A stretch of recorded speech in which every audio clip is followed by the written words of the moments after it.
Vamos analisar agora Via 3, que mudou de nome, antigamente era ex-Via Varejo, e agora que controla as marcas aí Casas Bahia, Ponto, Extra.com, Bartira, entre outros. Né? Então, daquele segmento varejo geral, que tem empresas muito complicadas, de margem baixa, então pega aí Magazine Luiza, Americanas, a Allied, né, que muito focada na Samsung, em aparelhos celulares, e a Saraiva em recuperação judicial, então, aqui no Fundamentei eu preferi separar essas aqui que são varejo geral, para facilitar a nossa comparação e ver que a maioria de margem baixa e resultados bem duvidosos aí no longo prazo. Né? É uma empresa que do novo mercado tem um excelente free float, não tem um controlador. Aqui eu reclamei que eu coloquei da Casas Bahia, lojas físicas, para ver que assim, se você pegar a Casas Bahia, Ponto Frio, Ex, não tem muito o que reclamar, né? Vai ser meio igual a Magazine Luiza, Americana. Hoje em dia elas estão tudo meio que no mesmo patamar, só que em termos de assim, do que eu compro no dia a dia mesmo, eu particularmente utilizo muito mais Amazon e Mercado Livre para as compras gerais do dia a dia, produtos e afins. Mas assim, vai comprar um computador, um celular, um eletrônico, muitas vezes a Americanas, a Magazine Luiza e Casas Bahia, Ponto, normalmente tem preços interessantes, tem promoções também com a Livelo, né, que quem sabe aí de milhas é interessante, ou Esfera. Então, pode ter algumas vantagens sim em você utilizar essas empresas. Mas assim, no geral, não tem tanto diferencial entre uma e outra. É isso que eu acabo sempre falando desse setor, que é muito complicado. Porque se você pegar aqui, qual a diferença da Americana, Magazine Luiza para a Via? Não tem, cara. Assim, você vai comprar onde tiver mais barato. Ah, eu quero comprar um iPhone 13. O que você vai fazer? Você vai olhar em todas e a que tiver mais barato você vai comprar. Né? Então, a briga é por preço e não por entrega ou qualidade. Sim, entrega até hoje faz diferença, mas todas elas estão entregando rápido também, então não é muito diferencial, né, hoje em dia. Então, é isso que eu estou falando. E o market cap aí menos de 4 bi, muitos empregados, né? Mais aqui. A remuneração dos executivos que me incomoda um pouco nessa empresa, porque a geração de valor no longo prazo para o sócio é péssima, e enquanto isso, os executivos não baixam a remuneração, né? Cada vez maior pelo contrário. Então já superou 100 milhões, superando empresas que têm muito mais lucro, né? Dão bilhões de lucro, enquanto que essa aqui dá prejuízo. Nos últimos 5 anos deu 4 prejuízos e o sócio pagando a conta ainda. Ativos intangíveis, provavelmente são as marcas aí dela, né? Aqui algumas outras marcas, principalmente logística. E aí, como é que ela ganha dinheiro, principalmente aí nos serviços de loja física e online também, né? Então, a Casa de Bahia e o Ponto Frio são muito fortes ainda em lojas físicas. Ela não é uma empresa ruim em termos de receita, você vê que ela vem crescendo a receita no longo prazo, só que é aquilo, né?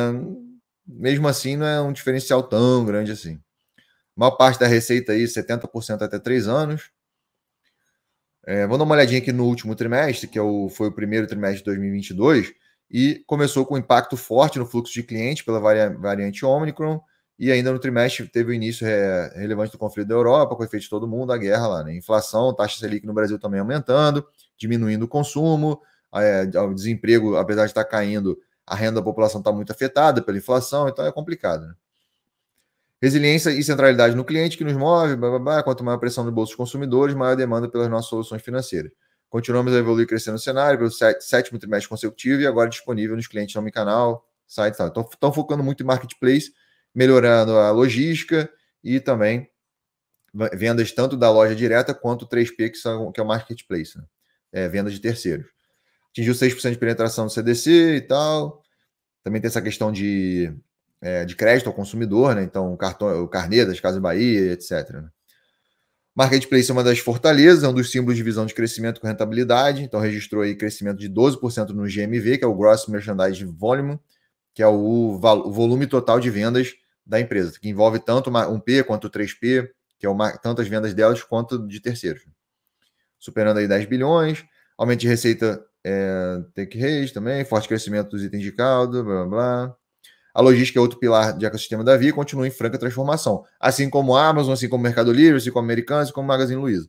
Se você estiver nas capitais hoje, acredito que você não tenha problemas de receber os seus produtos rapidamente, em 1, 2, 3 dias aí, dessas grandes varejistas. Né? Então, isso hoje em dia não é mais do que obrigação, não é um diferencial, é mais do que uma obrigação você entregar rápido para você poder se diferenciar. Porque se você, muitas vezes, o cliente prefere pagar mais em outra loja para receber mais rápido do que você demorar para receber, né? E as grandes varejistas são as que estão investindo aí na logística no Brasil, né?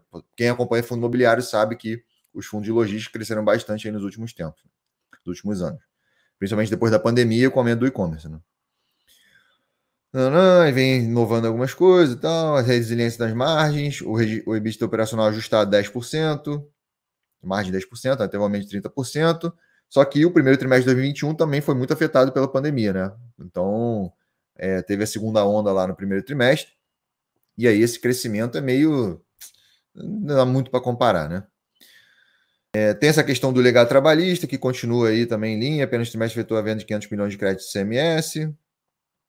A posição de caixa recebível de cartão totalizou 5,2 bilhões, e a dívida estável, com cerca de 70% no longo prazo e 34% versus 34%. É longo prazo mais ou menos, né? Porque assim, olhando aqui no Fundamentei, então, não sei se é muito longo prazo não, né? Cadê? Endividamento aqui, ó. Tá basicamente aí, de longo prazo mesmo, acima de 3 anos, ou acima de 5 anos, só 8%, né? Pelo menos são os dados aqui de 2021, né? Vamos ver em 2022 se isso mudou, mas acredito que não muito, né? Tem mais... o capital de giro, né? Resultando dos estoques, e aí isso gera aí um impacto negativo no fluxo de caixa também, né? Blá, blá, blá. Mas qual o problema dela, né? Muitos prejuízos, né? Sofreu bastante ali em 2018, 2019, aí veio numa recuperação aí com a pandemia, porque também caiu no colo dela aí a pandemia, e ela, com isso ela se beneficiou desse movimento do brasileiro aí para o e-commerce, né? E com isso as receitas começaram a aumentar muito com a pandemia, né, e tal. Explodiu lá no segundo, a partir do terceiro trimestre de 2020, né? Teve até recorde de receita no quarto trimestre de 2020, mas viu esse crescimento estabilizar e o quarto trimestre de 2021 já foi bem menor em termos de receita, né? Então já meio que voltou ao normal e com isso o mercado precificou essa normalização dos resultados, né? Então ele estava esperando um crescimento muito forte que não foi tão forte assim, né? Subiu basicamente aí, vamos ver, pandemia, subiu aí uns 4 bilhões, uns 3 bilhões a receita e depois subiu mais uns 2, né? Não foi um crescimento tão forte. E qual o problema? O EBITDA continua muito instável, né? Então, assim como 2020 foi muito bom, 2021 já normalizou e com isso o mercado voltou a bater, né? Então, pegou aí, ó, já os últimos trimestres não foram tão bons, o terceiro trimestre de 2021 deu prejuízo, né, no EBITDA, então tiveram algumas questões aí que impactaram o resultado, que o mercado voltou a bater nela, e se você pegar aí desde quando ela começou a cair, forte, né, foi mais ou menos ali no final de 2020, que foi mais ou menos aí o terceiro trimestre de 2021, né? Então, vamos pegar aqui, ó, ali, ó, logo depois da divulgação desse resultado foi quando começou a cair forte, né? Então, divulgou o resultado ali em outubro, novembro de 2021, o resultado do terceiro trimestre, foi logo depois disso começou a cair forte, né?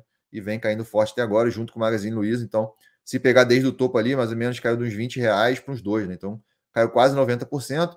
Magazine Luiza também já caiu mais de 80%. Então, é um setor muito complicado que, mesmo num período em que a pandemia beneficiou muito, elas não conseguiram sustentar esse crescimento, não conseguiram se beneficiar dos resultados, e a geração de valor por sócio fica muito complicada. Você vê que no longo prazo, né, aí em 24 anos, 3% ao ano. Perdeu para a inflação, para a poupança, para tudo. Por quê? Porque o lucro não sai do lugar e o retorno também não vai sair, né? Não tem milagre na bolsa, né? E a empresa também, porra, o lucro aí não sai do lugar em 20 anos, 30 anos, cadê aqui? Vamos pegar aqui, desde 96, né? O lucro não sai do lugar, prejuízo, dando prejuízo, isso aí também vai entrando para o patrimônio líquido da empresa, né? Vamos ver como é que está o acumulado aí dos prejuízos. Deixa eu dar uma olhadinha rapidinho aqui na B3, porque muitas vezes esses prejuízos vão gerando aí um impacto negativo para o patrimônio e a distribuição de dividendos, né? Então aqui, ó, está com lucro e prejuízo acumulados no patrimônio de quase 300 milhões. Então, para ela voltar a distribuir dividendo, e isso ela não faz há muito tempo, né? Vamos ver aqui. Pelo menos aqui com os dados que a gente tem no Fundamentei, aqui, ó, dividendo ela não distribui desde 2018, né? Isso que provavelmente, vamos ver aqui, analisado, né? Pelo menos não tem nenhuma informação aqui dos proventos, pelo menos da Enfoque, mas olhando aqui na tabela, já vê que tem vários anos que ela não distribui nada, né? Então, é uma empresa muito complicada, é um setor muito complicado, de margem baixa, concorrência brutal. Tomem cuidado com esse setor, não vão no oba-oba. Normalmente quem se interessa por esse tipo de empresa é a sardinhada, que fica atrás de porradinha na cotação, mas aí que quando você vê no longo prazo é porrada na cabeça só, porque a empresa não sai do lugar. Então, cara, cuidado com isso, tá? Não fiquem se empolgando muito com uma empresa de um setor muito complicado. E é fundamental para quem investe no longo prazo investir em setores resilientes à crise, não setores que ficam muito voláteis, tem uma concorrência absurda, que briga por preço. Então, se vocês puderem evitar isso, evita, porque em termos de nota é aquilo, né? Uma empresa ruim para ser sócio no longo prazo, não tem o que fazer. É a minha opinião, concordo com a média da galera aqui. Então, ela pode dar até seus lucrinhos aí de vez em quando, mas tá muito boa para você ser executivo, tá aí lá tirando 100 milhões dos executivos, enquanto você vendo recorde de prejuízo. Né? Então, esse é o resumo de VIA.